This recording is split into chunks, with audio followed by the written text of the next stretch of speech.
Hey, They feel safe to fail.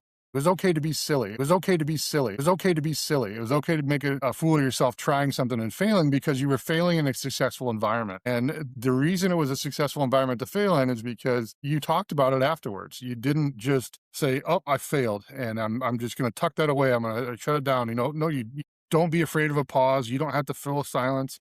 You debriefed it. You talked about it. And so when I lead team building with groups, that's my goal is to have that environment where they feel safe to fail. They feel safe to fail. hey, welcome to Game Lair, where we explore the science of play and the quest of learning. I am your host, David Colmer. Theme music by Caleb Willits. Welcome down to Game Lair.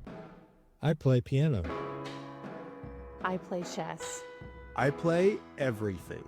I play games of my own invention. I'd like to move to the domain of play. How is building and maintaining a business similar to playing and winning a game? Season 2 delves into casting the business owner card, exploring the entrepreneurial play. My next guest gets out there into the wilderness, works outdoor, leads anything from teaching kids how to fish to teaching adults about leadership out in the wilderness. Terribly interesting person. It was serendipitous that I met him. I was supporting my son on a field trip, and here he is. My next guest is named Mike Dowel. I like to just hit record. That's kind of my new thing. Hey, Mike, how you doing? I'm doing great. Absolutely great. Awesome. Well, you just mentioned it's been kind of busy, and the first thing we're talking about is the present, sort of where you're working now. You just used the phrase OAC. Could you define that for me? Or Yeah, so I'm an employee of the Rockwood School District, and I work for Parkway Rockwood Community Education. It's a self-funded organization that's part of both districts, and so we have programming, tons of stuff. Think of us like a huge Parks and Rec. If you can think of it, we probably do it. So good-sized organization and a good area here in St. Louis, and my part in that is I am the outdoor education and recreation supervisor, and I also am the supervisor of the Babbler Outdoor Education Center, which I'll called the OEC. And so we have a partnership with Babbler State Park, and they maintain the grounds and the facility. And then I work with the groups that rent from us, and they either rent and do their own thing or rent and do programming that we provide, or a mix of anything that they want to do there. So yeah, that's my present. yeah, I love it. And we met because I had gone on a field trip with my son, and I saw that you were sort of managing and leading the whole thing. And it was just an array of outdoor learning activities. And that's right up my alley. I think that when you learn, you should hear about something and see about something. But then the key step, and the one that we often lose in the education world, is application. Getting out there and doing the thing with your hands. Absolutely. From my experience in the corporate world, that's the most expensive, the most difficult part, and something I think that we overlook the most. So I wanted to ask you, I saw you guys doing geocaching. I saw you guys going out, just playing yard games with balls and activities with getting things in the bucket. Could you just walk us through some of the examples, or how you pick different examples for different groups? Absolutely. In our wheelhouse is kind of that like 5th to 7th grade. So I think like 6th grade camp and surrounding ages to that. It was where our curriculum is based off. That's the majority of what we get. Are groups that come out for that either field trip day, or they come and stay overnight for a couple nights, and we do a variety of activities. I'd say our most popular would be archery, team building. I always try to push team building with each group that comes out, just some program block dedicated to that. Geocaching, like you mentioned, that one, the kids love that. We do some survival skills training. So fire building, shelter building. We talk about other elements of surviving in nature. And we also have a pond where we do fishing. It gets stocked every year. All right. Yeah. And then, I think those are probably our biggest ones, and the ones I see the most of on the schedules that I make. So, but we have, we expand beyond that as well. I'm actually working on a new curriculum for the school district who's bringing all their 5th grade out for the first time. They don't want that 6th grade camp experience because they get that when they're 6th graders. So they want something different. And what I'm working on now is more science, nature-based, existing in nature. And I like talking with the folks from that district, and they're like, we don't want to rush through anything. We want the kids to have time.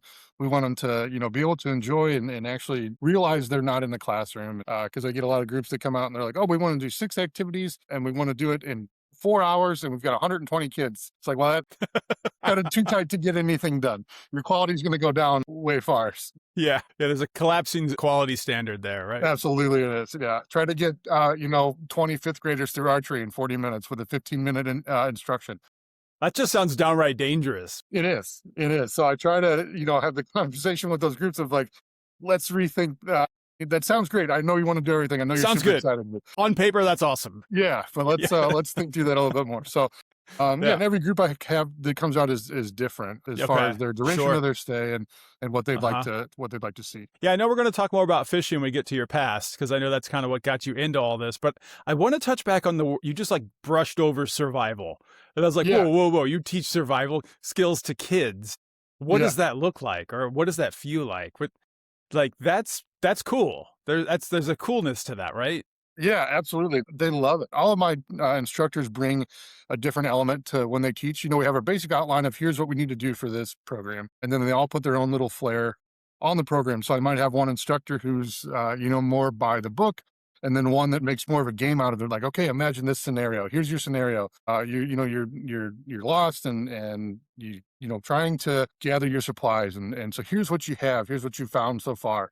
And then they'll introduce another element. It's like, oh, you wandered over here. You found this. Now you found a cotton ball. So it's like kind of building on stuff for starting a fire is the example. But we actually have in the summer, we ran it last summer.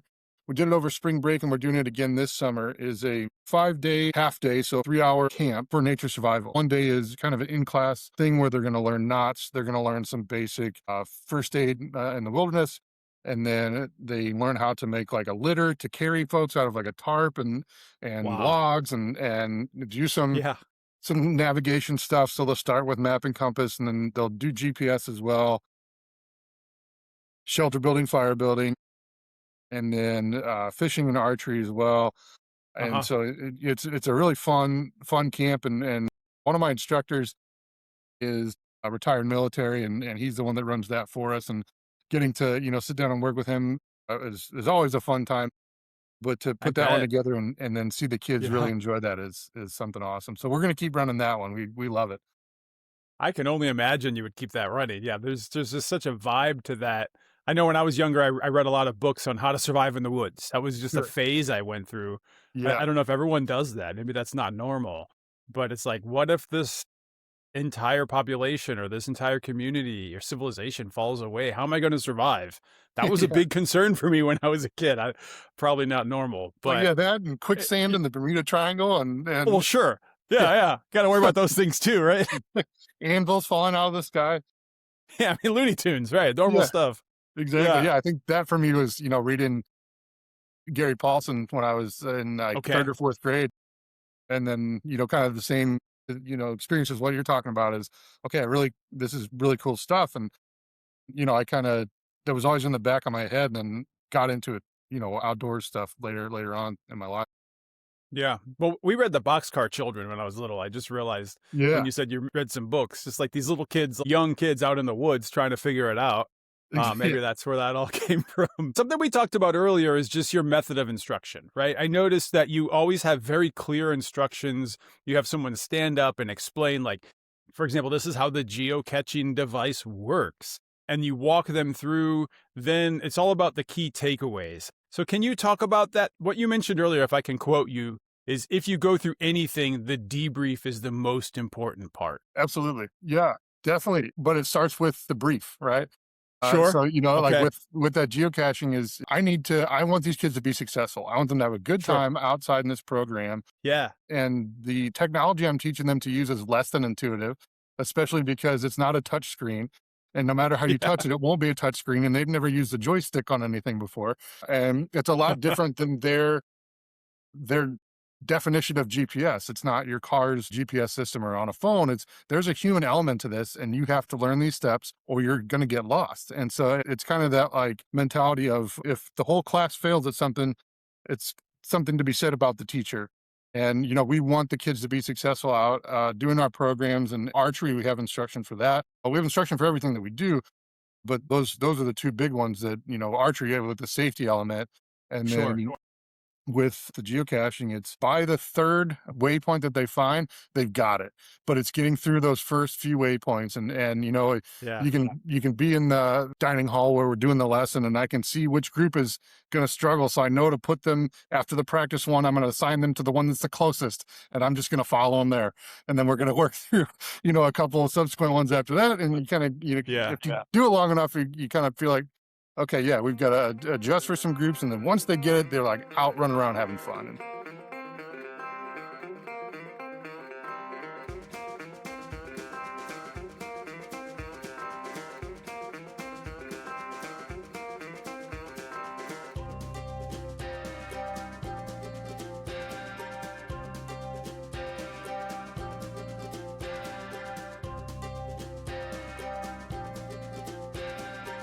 And then once they get it, they're like out running around having fun. And you mentioned the debrief, and Yeah, let's and talk that about is- that, because you yeah. mentioned that's the most important part, and I could see why it would be. I'd like to hear why. Or Absolutely, and that comes in Yeah. a lot with team building. I started Okay. doing team building in a facilitation and group development course in college, and just fell in love with it. I think it's Okay. actually what brought me out of my shell from being a shy kid. I was super shy my whole life, and then got into this outdoor leadership and recreation program. And doing this team building stuff, it was okay to be silly. It was okay to make a fool of yourself trying something and Yeah. failing, because you were failing in a successful environment. And the reason it was a successful environment to fail in is because you talked about it afterwards. You didn't just say, "Oh, I failed, and I'm just going to tuck that away. I'm going to shut it down." No, you debriefed it. You talked about it. And so when I lead team building with groups, that's my goal, is to have that environment where they feel safe to fail. A lot of times when I have groups come out, especially my groups of gifted children, they're super smart. They're super smart, and they rarely fail at anything or get anything wrong. And but this is when they have to communicate and work as a team. Yeah. Not necessarily the strength of a lot of children in general, but I see that with our gifted kids, is that communication, that working as a team. And so to watch them struggle through things and get frustrated, maybe for one of the first times in their life, because they're so capable in school and things that they do, it's really interesting to have the debrief with them after like a team building activity. And so my I heard this, I can't remember where it was from, but it's goes something like, you can do the activity and that's fine, that's enough, but to apply it to your life and take away a lesson from it is what you want the end result to be.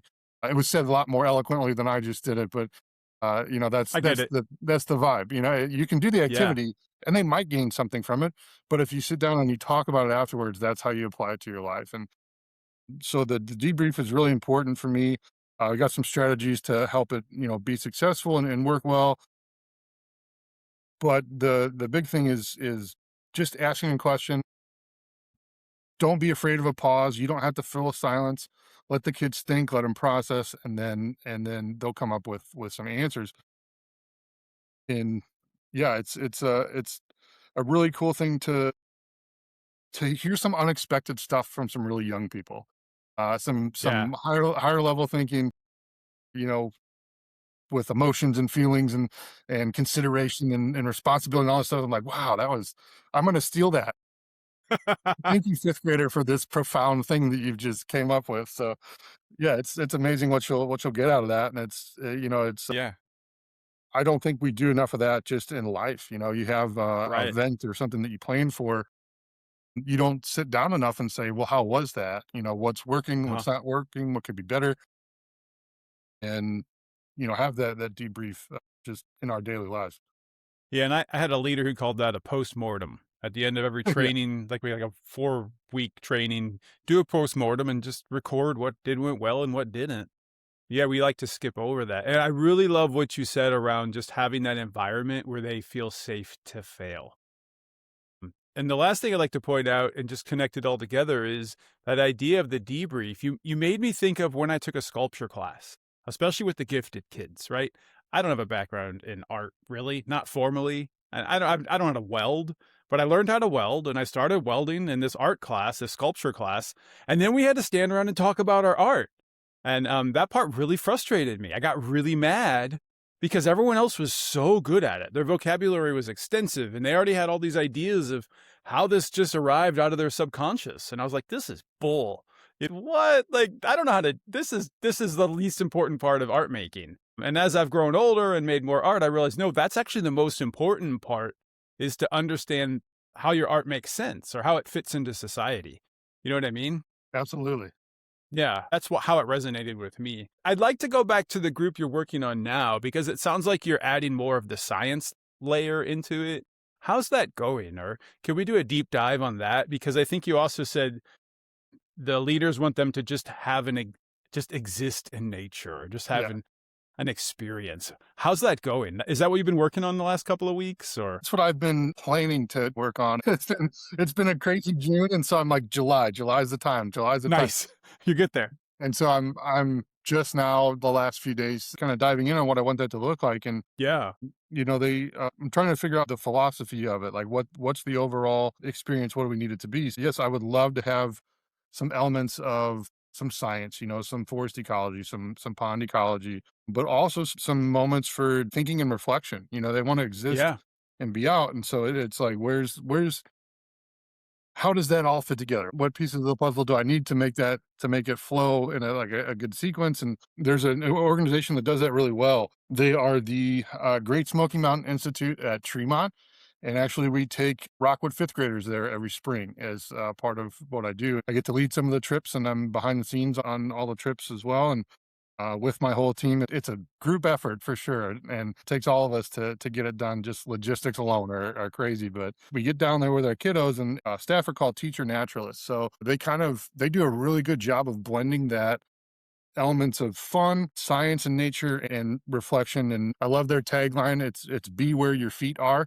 And so that's kind of what I'm trying to adopt to this curriculum that I'm currently working on. See, that tagline is interesting. I wasn't going to go where I was going to go because I was like, maybe I'm being esoteric or woo-woo.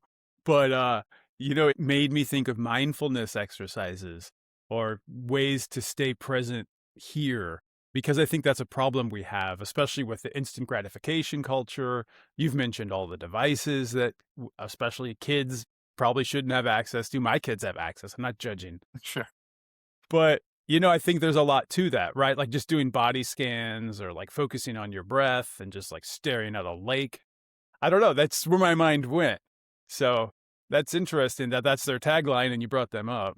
Why do you think of them? What activities do they do that made you think of them? Or so my first encounter with them was I went down for, they call it the Teachers Escape Weekend. So if you're interested in bringing a group down, or you already bring a group down, it's kind of hey, come on down without 125th graders and have another different type of experience here. So you get to know the staff a lot more. You get to understand the why behind what they do and why they do it. And you get to be the participant for the experience. In the leader position, leading the trip, like I might go out and get to visit, a group here and there. Mostly it's logistics and trying to make sure everything's running smoothly and all the fun stuff behind the scenes. So it's really refreshing to get down there and experience it how our kids that go experience it. So I'll be sitting there and I'm writing kind of a monologue from the perspective of a leaf. We examined it, we measured it. We took different scientific data from it, put it together with all the leaves from everyone in the group, did the science portion of it. And then the last part was like a personified reflection from the point of view of the leaf, so it's really cool how they blend it all together. And then, and another exercise, it was write 2 love letters, one from a rock to the river and one from the river to the rock. You're becoming a part of it. You're thinking of everything on multiple levels there, and how the world and everything in there interacts with each other. It's a really amazing concept and something I hope to bring back to Babbler State Park, and hopefully we do it really well. I'm sure you will. Yeah, I love that example, and that's really, really cool. Oh yeah. I like it because it's very open-ended, right? It's non-prescriptive. It's not asking you to go sit by a lake and meditate, which is more what I was suggesting. But, getting into that mind frame with creative writing, that's really great. All you need is some paper and a pencil, right? Yeah. And a little imagination.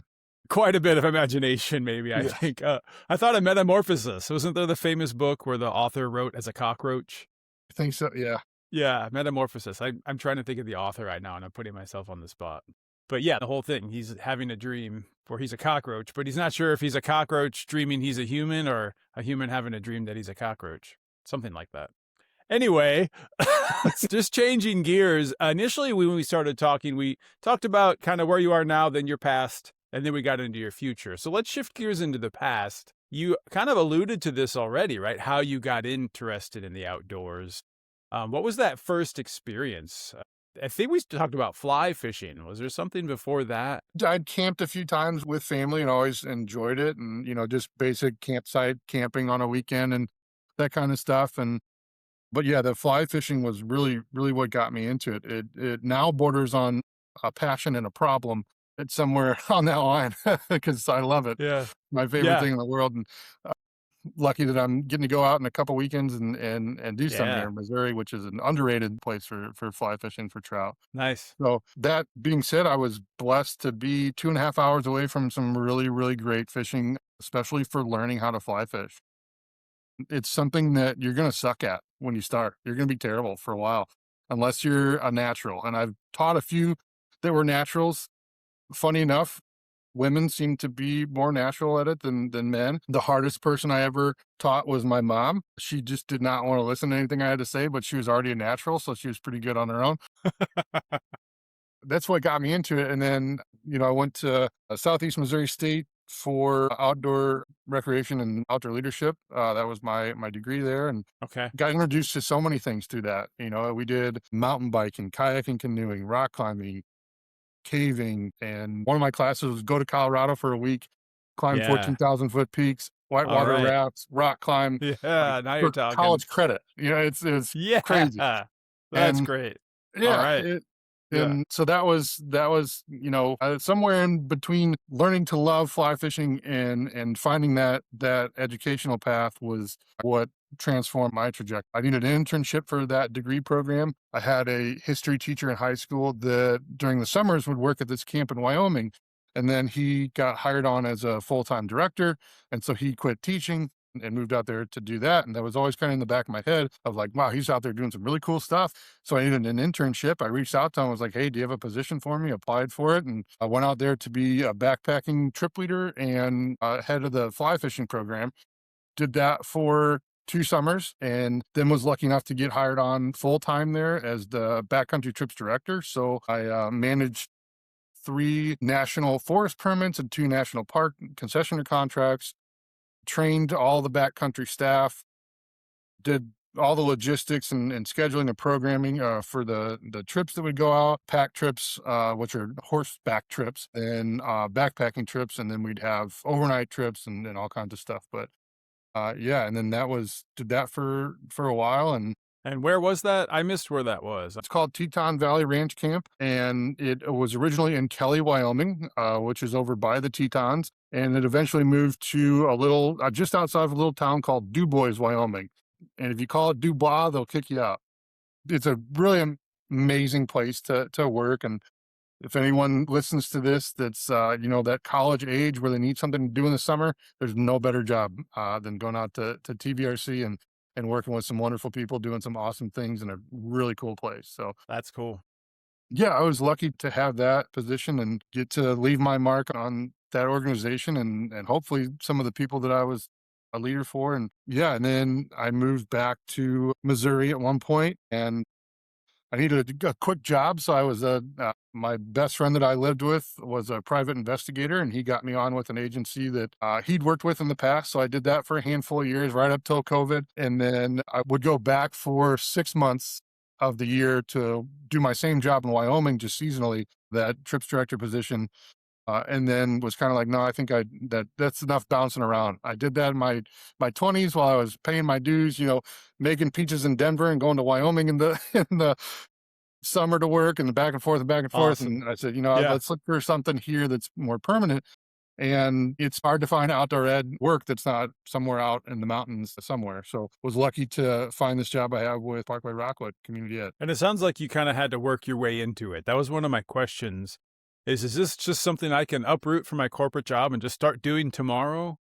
It sounds like you really have to have a bit of a background, right? Yeah, you got to be willing to kind of bounce around a little bit and go where the work is and when it is. A lot of it's a lot of folks that were in my graduating class and around that I knew from that program, and then also that worked for me seasonally out in Wyoming. It was like, you're going to work the ski lift in the winter in some town, and you're going to go be a rafting guide in another town for the summer. And so it's building that experience, building that resume, and getting that, just get that foot in the door for that first full-time position. Work that for a while, and it can take you a lot of places because it's so hard to get that first full-time position, because a lot of them don't open up, because once people get them, they don't want to give them up because they're so hard to come by, and they're great jobs. There's a lot of stress and a lot of craziness that goes on with those things when you're putting people into naturally risky situations, and you're responsible for the risk management of your organization. There's some sleepless nights that occur as just part of the job. But yeah, it's definitely not something that well, if you want to give up your corporate job, just know you're going to have to bounce around a little bit before you find something full-time. Thank you for listening to Game Layer. Please be sure to like, subscribe, and especially review wherever you found us. This keeps us in the charts and helps other learners find us as well. If you got something out of an episode, please be sure to share it with someone who you think will like it.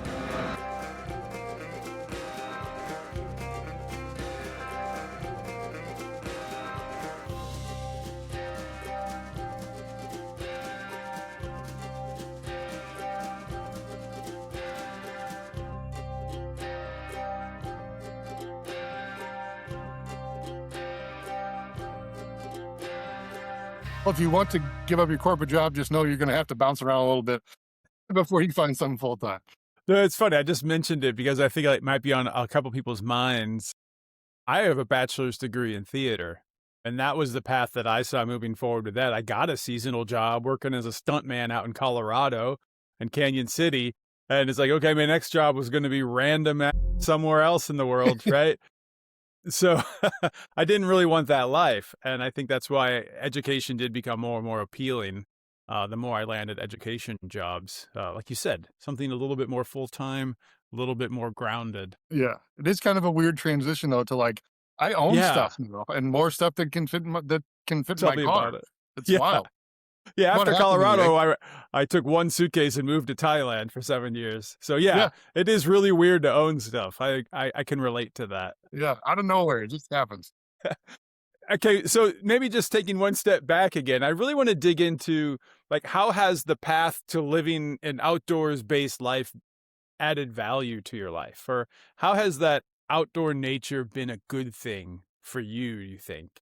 Just in any sense of the term, right? Yeah. I can tell when I haven't been outside enough.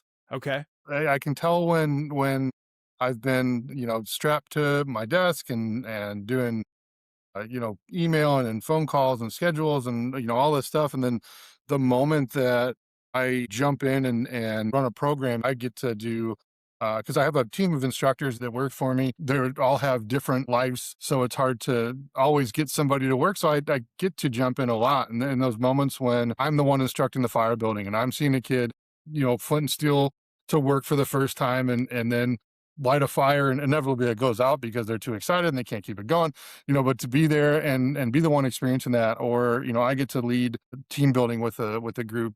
I can tell when I need to get outside, and I can tell when I haven't been camping and fishing and too long of a time. And when it's like, okay, I need that. It's done a lot for me though. It's taken me some really cool places, and I've seen some things that not a lot of people we'll get to, leading kids on backpacking trips in really remote areas of Wyoming. Not everybody's going to get to see that. Sure, they can drive through Yellowstone, but, have you ever been to Ross Lake and caught a 27-inch rainbow trout?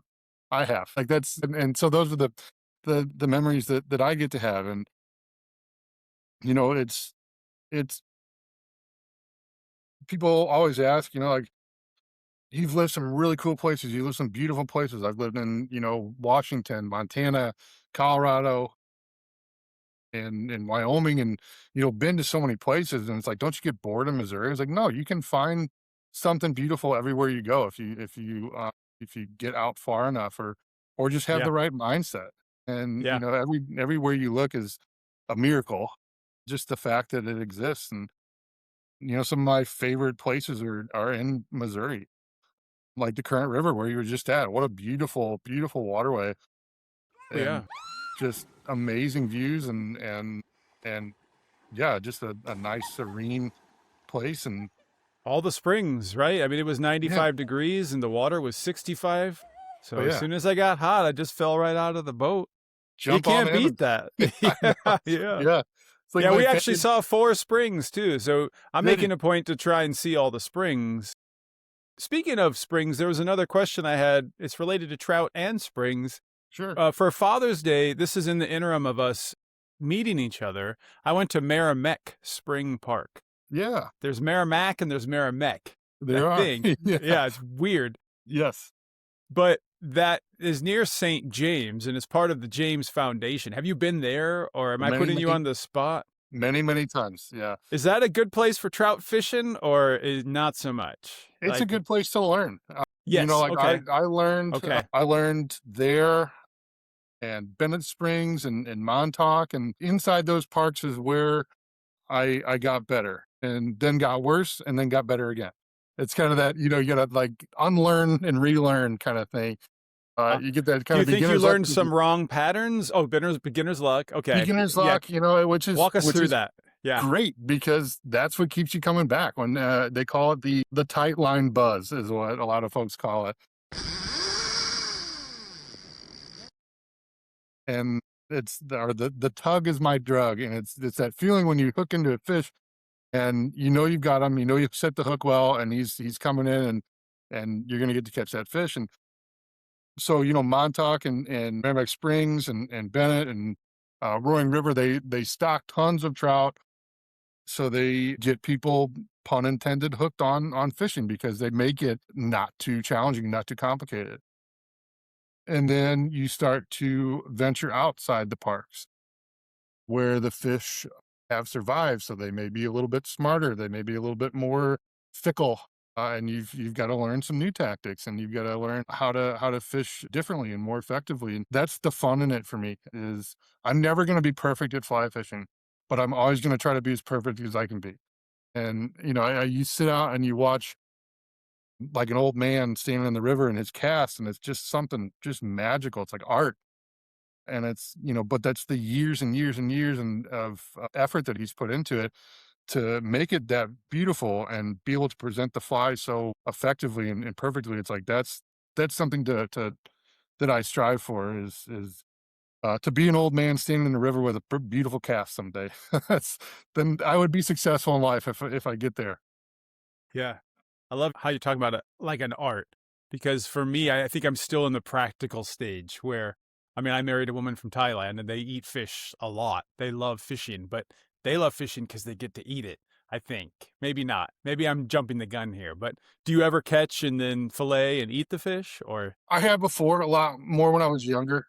Okay. I catch and release now, Yeah. mostly, except for once in a while, my buddy's like, "Hey, I want to stock the freezer, so we'll keep fish," or something like that. And Okay. those fish in the park, they're meant for that purpose. They're to be harvested. They're to be eaten. And so there's another school of thought that's like, you don't know what stress you cause to that fish. My grandpa could have gone out, caught his 4 fish, kept his 4 fish, and gone home. And those 4 fish were affected, and none other were by him. I might go out and catch 30, 40 fish in a day, put them all back. But what is the impact that I made on catching that many fish and putting them back, instead of, catching my limit and going about my way? It's a school of thought that, or, a conflict that a lot of fly fishermen go through, is, because you don't know what happens to that fish when you Yeah. release them. You try There's your some best, but ethical yeah, and moral implications there. there are. And then Yeah, and I don't like the idea of hunting for sport either, I think. There's something for me. I read a lot of Carlos Castaneda, just the idea if you're a hunter, you should go out and hunt for the food you're going to eat, and then there should be a purpose for the hunt. And then hunting to me has like this beautiful aesthetic to it. Yeah. Where there's like this almost spiritual connection between the hunter and the prey because there's that life cycle or that cycle of nourishment and all. Yeah, there's some gratitude. Yeah, I feel like you already like went right into where I was going with that. Yeah, I think, you're describing the gratitude to the animal The gratitude. for the sacrifice to keep your life going. And Yeah. yeah, it's something that a lot of catch and release fly fishermen struggle with. I would imagine I do from time to time. And because it is kind of a selfish thing. I want to catch this fish, but I want to see that fish up close and appreciate this beautiful creature. Yeah. And it's like, it's a really, really hard thing to fight with yourself. And Yeah. one of those things that I probably put in the back of my mind more than I should, just because I want to go fishing and not feel so guilty about it. Well, that's the plight of a theater guy, is we like to just have the messy problems and just sit around and think about them, right? We're as bad as the philosophers, really, in that way. Maybe worse, because we enact all the things. But yeah, also there's a book called Ishmael by Daniel Quinn I wanted to evoke here. It's the takers and the leavers, right? Are you taking what you need and then leaving what you don't? Because I think a lot of the sports hunters, they just take. And then, so I have a moral ambiguity around that. Yeah, I worked with a few different Wyoming outfitters who would run our back trips for our kids. We'd supply backpacking trip leader and a trail cook, and we'd all the food. They would supply the stock, and then they would also go out with our groups. And so we had, through my time at TVRC, I probably 6 or 7 different outfitters I worked with, and talked to a couple of them about that, like, the trophy hunting aspect of what occurs, because they have a lot of folks that their fall season is hunting season. That's what they do.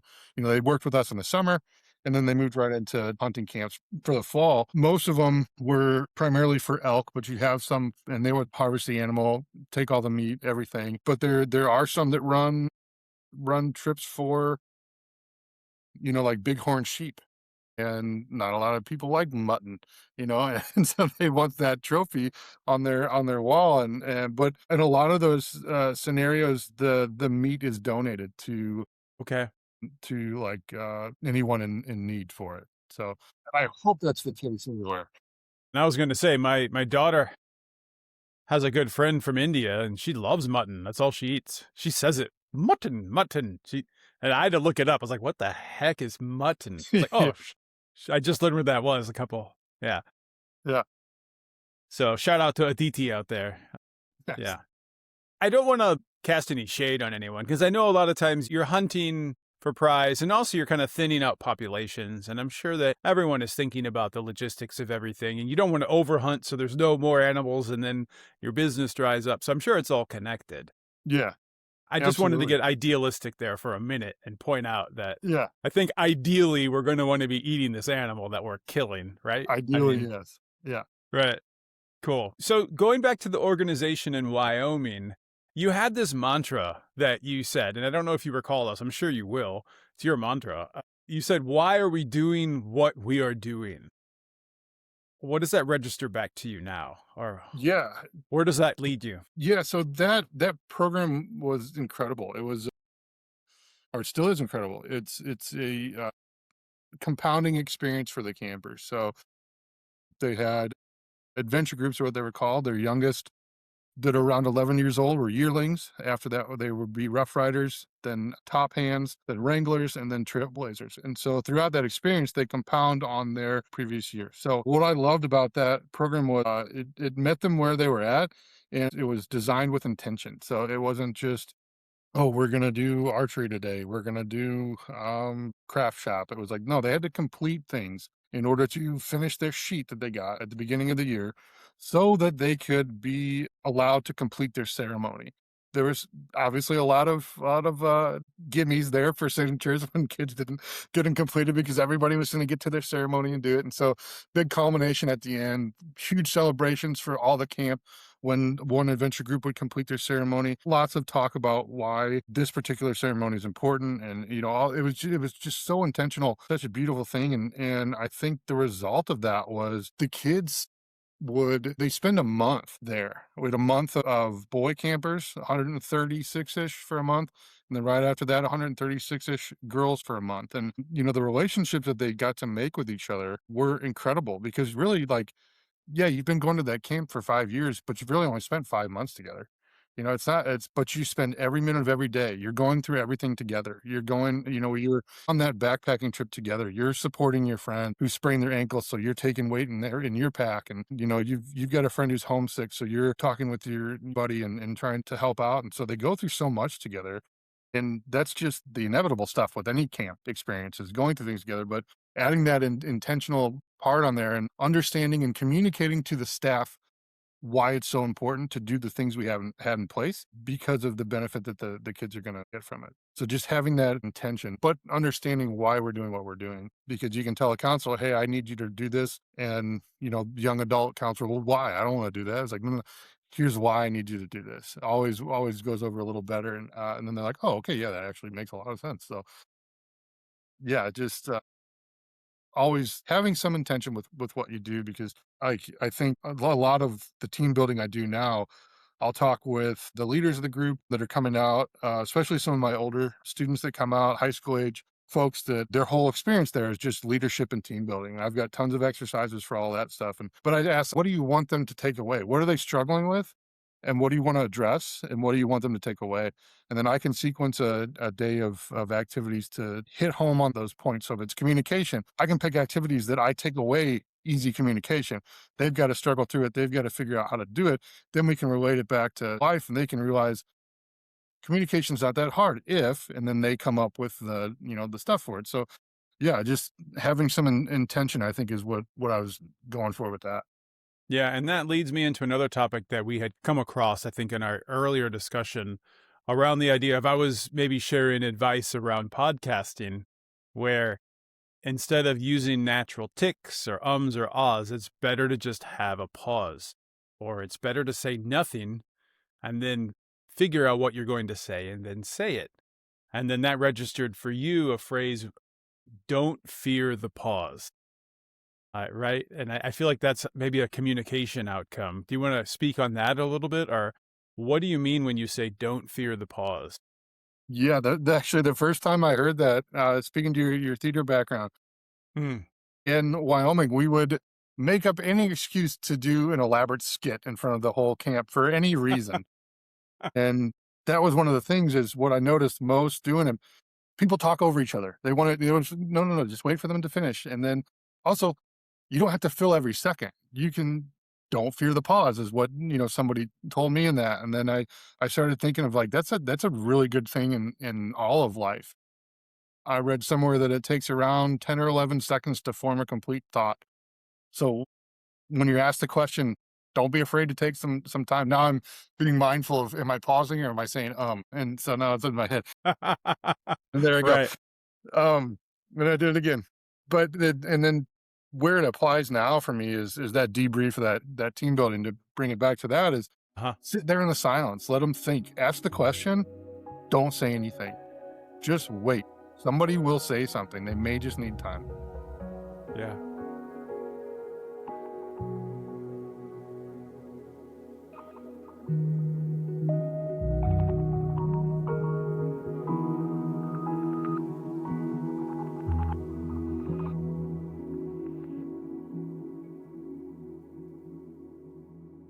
And it reminds me of that holy moment, just having some emptiness or having that pause. There's something to that, right? There's something to, and I think in the corporate world even, we have this saying where we need to get comfortable being uncomfortable. And I think that just lends itself to having these crucial conversations or these difficult conversations, doing these things we don't want to do, right? Maybe I fear the pause. Maybe I fear the silence. Try and get comfortable with it right?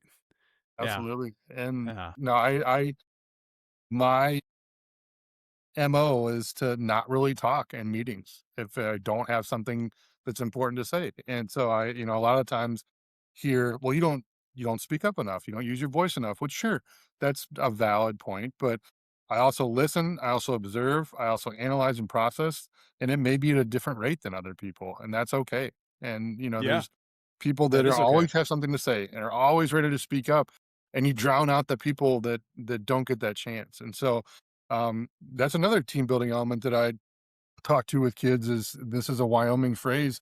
Kind of the motto of TVRC was have the strength to lead and the faith to follow. And so when I introduce that in team building, you've got your natural leaders. You've got your people that are always going to jump in. They're always going to want to lead. And then you've got those that aren't. So what I challenge them to do is you natural leaders have some faith to follow. And you people who don't naturally lead have some strength to lead because you might have the right solution to whatever activity I've put you in. But if you don't speak up, your whole team fails because you didn't speak up. But those of you that always speak up just to speak up, you're also not helping that situation. So it's kind of, yes, being comfortable, being uncomfortable. Because for those folks that want to talk and fill the void, that's uncomfortable for them. And then the folks that don't want to talk, that's uncomfortable for them. Basically, team building is putting people into uncomfortable situations, watching them do it, and then making them talk about it. It's like torture, Yeah, I love that. Controlled torture in a safe environment. intentional torture I in a love it. safe environment. Yeah. That's a big part of learning right there. Yep. You've nailed it. Yeah.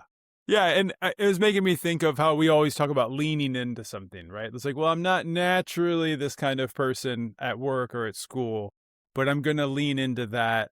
If you talk about like some of the personality styles or, some of these unscientific categories that we create to organize people's personalities into. Yeah. Yeah, I mean, you could argue they're not scientifically rigorous or whatnot, but they do provide some insight to how, I feel, whether I'm an extrovert or introvert. And then, yeah, maybe lean into the thing that I'm not definitely provides some opportunity for growth, I think, right? Definitely. It sums it up at least. So we had talked about maybe talking about your future at some point, right? So right now you're definitely happy working out at Babbler State Park. But when I first met you out at the park, you had alluded to an idea that maybe you want to have more adults come out or more corporate programs come out to Babbler. And I wanted to ask you about that because it's such an interesting idea. Absolutely. I think that's where, just business wise, that's what we are missing, an audience that we could have out there. And I think that be a great place for corporate team building. We do so much team building already. We're all really, really good at it. We got lots of practice and we'd love to have adults out there. I've done team building with adults a bunch of times and it's just as impactful as it is for kids, if not more, because your brain might be a little more developed and you can really get some great takeaways and some applications. And I've had an impact from team building, but the only one I for sure was confirmed was from an adult. And so we did this activity called the maze. And I'm not going to give away too much of it, but the only way to get out of it is to ask for help. And so you've got people that continually don't want to ask for help and they're stuck in the maze. So you're going on, everybody else is done. There's that one person and it's been an hour and they're still not giving up. And then they finally ask for help. And then they take their blindfold off and they look and it's everybody else sitting, looking at them, and they're the only one left. And it's kind of an eye-opening, maybe a little bit embarrassing experience for people. And so I had a guy that worked for me, great guy, one of my favorite people. And it was years after I'd done that training with him the first time. And he calls me out of the blue and he said, "Hey man, I was in the store and I was talking with a friend. They're kind of struggling, going through some stuff. And I said, hey, you're just in the maze. You just need to raise your hand and ask for help." And he goes, and I pictured your grinning face in my mind. And he's like, "I just want to call and say thank you. And also, I hate you." So, like, I get it. I understand. But it's like, man, I had that one impact. And that was with an adult. And that helps me believe that this concept of team building, if done correctly, if sequenced right, if done with intention, to address some of the issues that a group might be having of productive and successful debrief can really have a huge impact on an office workplace culture, all that kind of stuff. I love that. And it made me think of, you have that one adult who reached back out and shared that with you. And then a lot of the things that I've learned as a child, when I learned them, I didn't realize the value or the impact of them. But that doesn't mean that they didn't form me as a human. And it doesn't mean that I draw back on things I learned from my fourth grade teacher all the time. Right. Yeah, I think that there's a lot to that. There's probably every child that's come through your program probably has been changed in a significant way. And then they maybe just don't have the capacity to find you or reach back out. So, Sure. yeah. Yeah. Or even Yeah. realize that it happened. And that's Correct. fine, Yeah. because I think, when Yeah. you're an adult, you're more aware that you've learned something than than when your whole life is about learning. Right. Because you get to Yeah. that age where you think you know everything, and then you find something new Yeah. and realized you learned. Or you opened a door for them and they walked through the door and they just didn't even realize they did it. Yeah. Yeah, exactly. Right. I get it. So something that I took notes on earlier was dividing you into 4 quadrants. So the 4 leadership styles. Yeah. How do you contribute to a group, or how do you contribute to a team? Could you walk me through that concept a little bit more? Absolutely. It's a great tool to use, and it was introduced to me through someone I worked with at TVRC, and then it was used to kind of make trip leader pairings based on groups that we had, and to get to know our staff a little bit better, and where we should plug them in and where they're going to be successful, and also where they can grow. It's 4 quadrants, and the way you go through it is a very simple thing. You just answer some questions and you pick where you are on the Y axis and where you are on the X, and then you end up in one of those 4 quadrants. And so they are architect and analyst, driver, spontaneous motivator, and a relationship master. And so when I do this exercise, and I do this with folks out at Battle OEC now, and we've gone through the exercise, we've plotted ourselves, we know where we are. So you go through the what is this, what does this quadrant do well? And then also, where are their challenges? And you go through each one, and if you see people nodding and like, yeah, that's it. That's spot on. And it's Yeah. really cool to have them realize that. And then like, wow, I Yeah. never thought of myself. That's why I ask a lot of questions, Yeah. or that's why I'm always worried about how someone's feeling, or that's Yeah. why I always want to get things done, or that's why I'm always excited and in a good mood and getting ready, so. And I always said, this is your leadership style. This is your dominant leadership style. It's where you feel at home, but that doesn't mean you can't jump into one of these other quadrants. And great leaders are able to do that depending on the situation. And I think, too often we get stuck in our where we're told we're supposed to be and what we're supposed to act like, and don't take advantage of, no, you can do these things. You might feel really weird doing it the first time, but you'll get better. What I try to say is, this is also how you work as a team member. So if you've got a team full of analysts and architects, they're just going to ask questions and gather information all day, but they're not going to do anything with it. If you've got a team full of drivers, they're just going to make decisions, but they're not going to take the time to analyze it or worry about anybody else. If you've got spontaneous motivators, they're just going to be crazy having fun the whole time and not getting anything done. If you have relationship masters, they're just going to worry about how everybody feels, not get enough information, not get anything done. So it takes the whole team to work together. But say you find yourself on a team full of one of these, well, somebody's got to do the other parts, or else you're not going to get anything done. So you've got to be able to say, okay, what does the group need? Where are we struggling? What can I do to help advance us? So it's a really great exercise, and it's really simple because it's just 4 things. You can, you have Myers-Briggs where it's like 16 different things, and you have Enneagram Yeah. where it's 9 different things. This is just 4. So it's really easy to Right. do with the group real quick. It works really well. And everybody that I've done it with is like, yeah, that's pretty spot on. Or they're really close, or it's Yeah. like, well, I feel more like this or this. It's just, you can be one step over the line, but you can't be on the line. So you just have to pick what the closest thing is. But yeah, I think that's a great tool and great exercise. But the big takeaway being, whatever you're farthest from, your diagonal is going to be your most challenging to work with and your Yep. most challenging to step into. Yeah. 100%. And you're making me think of a quadrant that I worked with quite a bit. There's like the blue, the gold, the orange, and the green. The blue's more emotional. The gold is a little bit more punctual. Orange is action oriented, and green is more analytical. And you're right. It's like a shot in the dark, kind of. The system that I worked with had also like a dominant and then like a supportive.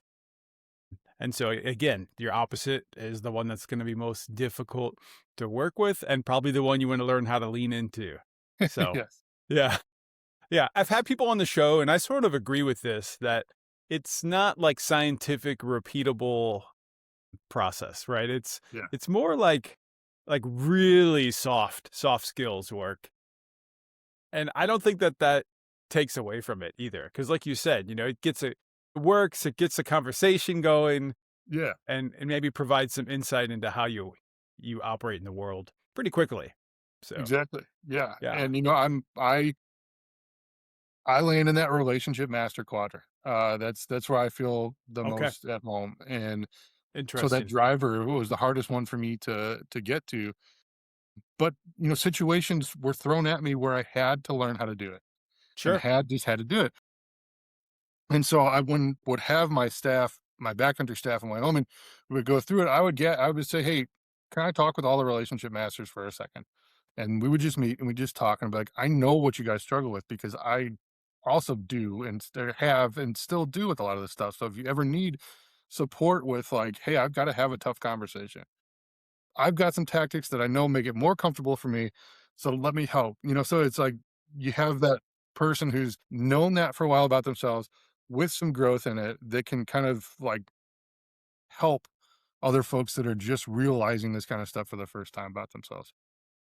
Yeah, and just made me think of it kind of gives you like a development roadmap maybe too, right? Just at least a goal, maybe not a set of actual objectives, but a roadmap helps, right? Know which direction you're going some in. bit of direction to, something to strive Right. for. Right. I love all of this, and I really like how brass tacks it is. And I think that's something I always want to drive home, or wanted to drive home in this conversation, is how tactile this all is. And again, I've already said this, but I think it's the biggest part of learning. Not more important than, the input, like seeing something or hearing about something or witnessing the modeling of a new idea or process, but the fact of just doing it, right? There's something to that. And maybe you can chime in on that. I don't know if that's striking a chord with you, but Yeah, I think you're out there doing stuff, man. You're out doing things, right? Like where that resonates with me is okay. all the so that more so resonates with the community-wide programming that we do, the outdoor programming. So we have family archery, family fishing. We do a geocaching event in the spring and the fall. We have outdoor cooking and guided hikes and all this stuff. The whole thing is just to get people outside. Yeah. Doing something. That's what it is. And it doesn't matter what it is. We try to have a variety of stuff, but I just want it to be outside. Just do something outside. Yes, you can take a cooking class with us and you can do it indoors and you can have a stove and that's fine. But if you want to, you can also do the same experience outside with a Dutch oven over the fire, so all I'm doing is trying to get people outside and give them something to enjoy while they're there. Yeah. Speaking of that, let's go back to how you are outside as a private investigator. You said that I had this at the end of my questions because you said it's much more boring than it sounds. A lot of late nights drinking coffee. Yeah. But there has to be at least one or two good stories. I mean, I've been chased out of town at 100 miles an hour and, all kinds of stuff. And it was a whirlwind experience, but it was also one of the most boring things I've ever done. So the amount of audiobooks that I got through is astronomical. And because the majority of the time you're sitting there looking at a door that just will not open. And a lot of what I did was I worked for an agency. Most cases were workers' comp fraud or insurance fraud, because that's where the money is. It's not cheap to send somebody out to do surveillance. Insurance companies have a lot of money and they don't want to pay out a lot of money for settlements. So anything over a certain amount, generally you're going to get surveillance on you just to get checked out. So, okay. Yeah, that's primarily what most of them were. Now there's random infidelity, cheating spouse, or a child custody case or something like that. But mostly it was the fraud investigations. And yeah, I'm not, driving around in a sports car in a, nice California sun or Hawaii or wherever that. Yeah, but were you like smoking cigarettes, like in a light halo wearing a fedora? That's what I want to know. No. Was it all black and white? No, it wasn't sepia tone? sitting in gym shorts and a t-shirt, sweating in my car in the summer. Yeah. It's a random cornfield in Illinois. That's a close second. Yeah, right. Be the world, they say. Be a PI, they say. But yeah, so I mean, it was an interesting job. Yeah. You know, and I got to go see some random things and do some random things I never thought I would. And Okay. you know, it's always fun when you see them load the golf clubs in the back of their car because you know you're going to get to go golf. Yeah. There you go. You know, but no matter what it was, there was always some kind of a little rush of, even if it's, you know, an elderly person going to Walgreens, it's still that kind of like, oh, don't get caught. You know, there's still kind of a little bit of a rush every time you're doing something. And then cool. you have some folks that make a career out of insurance fraud, and they're always hyper alert, and those are the ones that chase you out of town at 100 miles an hour. So, yeah. Every That's day's different, that's for sure. Yeah, it makes me think of at some point in high school or college, my friends and I got obsessed with an old movie called Repo Man Yeah. with Amelia Estevez. It had some weird alien stuff at the end. But I went so far as to, when I didn't have a job and I came back from Thailand, I started applying for repo jobs. And I got called back on one. I was in a scrapyard doing this interview to be a repo man. And they started asking me like how I am at breaking in cars and how I am at hot wiring cars. And then I looked around and everybody was like, you could tell they'd all been in prison and they all had tattoos. And then I just got cold feet and I was like, I don't know if this is really my life. Like, it was cool in the movie, but I don't know if I can do this. So Yeah. I kind of talked my way out of the interview. Yeah. Yeah. And That's not really related. That's just my only story that's like, yeah, this job is weird. Like, that's how I felt about being a PI, is like, there's So it was connected. Yeah. Yeah, and absolutely. There's some days where like, this is just this is the weirdest job. What am I doing? Yeah. Yeah. I think if I had done it when I was younger, I probably would have gone through with it. But I was like, I was looking for more of a stable job at the time. Anyway, so Mike Dowel, I really want to thank you for your time and just want to ask if anyone wants to reach out to you, maybe book a leadership team out in the woods. How can they reach out to you and do that? You can find all of our information at babbleroec.org. So Babbler OEC for Outdoor Education Center.org. Awesome. And you'll find my contact info on there. Well, Mike, it's been great. Thank you so much for sharing your experience. I really appreciate it. Thanks for having me. And it was just a wild coincidence that we met, and it's been something great. So yeah, thank you for having me. This is awesome. Yeah, serendipitous, and I look forward to going fly fishing with you sometime. Absolutely. Let me know. Definitely going to work that out. All right, cool. All right, thanks, Dave. Thank you so much for joining me for this episode of Game Layer. This is David Colmer reminding you to stay present and never postpone joy. You can find transcripts of the show at gamelayer.fm. GAMELAYER.fm. Theme music by Caleb Willits. Thanks for listening. Now go, play. I play chess. I play Scrabble. I play fauteuil. I play everything. Hide and seek with my kids. I play the piano. I play board games. I play guitar. I smash it on the pitch. I play chess. I play Othello. I play all the Marios. I play Success Strategist. I play Street Fighter. Final Fantasy. I play games of my own invention. Games of my own invention. Games of my own invention. Games of my own invention. There are many ways to play. Going for a walk together, doing nothing together is also playing. Anything that can cultivate your feeling of joy, relaxation, where you feel more recharged after doing that thing, and I think you can consider as something that we play with. I'd like to move to the domain of play